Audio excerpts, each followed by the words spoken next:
साधारण सी स्त्री जो हर दिन की तरह उस दिन भी रसोई में रोटियां बना रही थी, परंतु उसका मन संसार में नहीं बल्कि भगवान में रमा हुआ था। वह धीमे स्वर में लगातार ओम भगवते वासुदेवाय नमः का जाप कर रही थी। घर के कामकाज से फुर्सत नहीं थी, सो पूजा का समय निकालना भी कठिन हो गया था। इसीलिए वह काम करते करते ही ईश्वर को स्मरण करती रहती थी। अचानक धड़ाम, एक तेज आवाज के साथ ही एक करुण चीख गूंजी। उसका कलेजा कांप उठा और वह दौड़ती हुई आंगन की ओर भागी। दृश्य भयावह था। उसका 8 साल का बेटा चुन्नू आंगन में चित पड़ा था। उसके सिर और मुंह से खून बह रहा था। क्षण भर को तो उसके पैरों तले जमीन खिसक गई। रोने का मन हुआ, जोर से चीखने का, परंतु घर में उस समय और कोई नहीं था। ऐसे में वह किसे पुकारती? लेकिन चुन्नू को तो संभालना था। वह तेजी से नीचे उतरी। देखा चुन्नू अर्ध बेहोशी में बस एक ही शब्द दोहरा रहा था, मां मां। मां का हृदय फट पड़ा।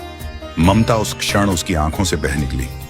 10 दिन पहले ही उसका अपेंडिक्स का ऑपरेशन हुआ था।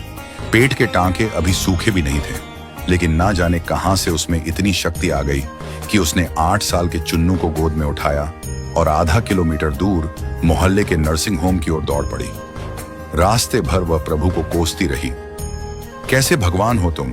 क्या यही दिन दिखाने को रह गए थे? उसकी आंखें आंसुओं से भरी थीं और हृदय में क्रोध, पीड़ा और निराशा उमड़ रही थी। जब वह अस्पताल पहुंची तो घड़ी 3:30 बजा रही थी। उसे याद था डॉक्टर साहब तो 2 बजे तक ही रहते थे, लेकिन चमत्कार हो गया, डॉक्टर अभी भी वहीं थे। चुन्नू को तुरंत इलाज मिल गया। उसे लगा जैसे किसी अदृश्य शक्ति ने डॉक्टर को रोक लिया हो, सिर्फ उसके बेटे के लिए। वापस लौटकर जब सब लोग घर में टीवी देख रहे थे तो उसका मन अशांत था। उसे भगवान से विरक्ति सी होने लगी थी। वह सोच रही थी, कैसा ईश्वर है जो एक मां की करुण पुकार भी नहीं सुनता। लेकिन तभी उसका ध्यान फिर से दिन की घटना पर गया।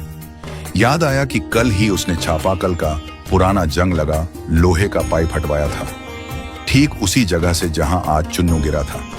अगर वो न हटवाया होता तो क्या होता? उसने एक बार फिर पेट पर हाथ रखा। टांकों में हल्का सा दर्द उठा। मैं कैसे दौड़ी, कैसे उठाया उसे? मुझे तो बाल्टी तक ऊपर नहीं चढ़ती।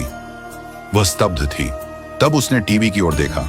वहां एक संत प्रवचन दे रहे थे, मैं तुम्हारे जीवन के संकटों को हमेशा टाल नहीं सकता, लेकिन तुम्हें उन्हें पार करने की शक्ति अवश्य दे सकता हूं। तुम बस धर्म के मार्ग पर चलो, मैं तुम्हारी राह आसान कर दूंगा। उसका सर झुक गया। उसकी आंखों से पश्चाताप के आंसू बहने लगे। वह उठी, घर के मंदिर में गई। वहां कान्हा मुस्कुरा रहे थे। उसने श्रद्धा से हाथ जोड़ते हुए कहा, जय श्री कृष्ण, अब सब समझ में आ गया। माफ करना प्रभु।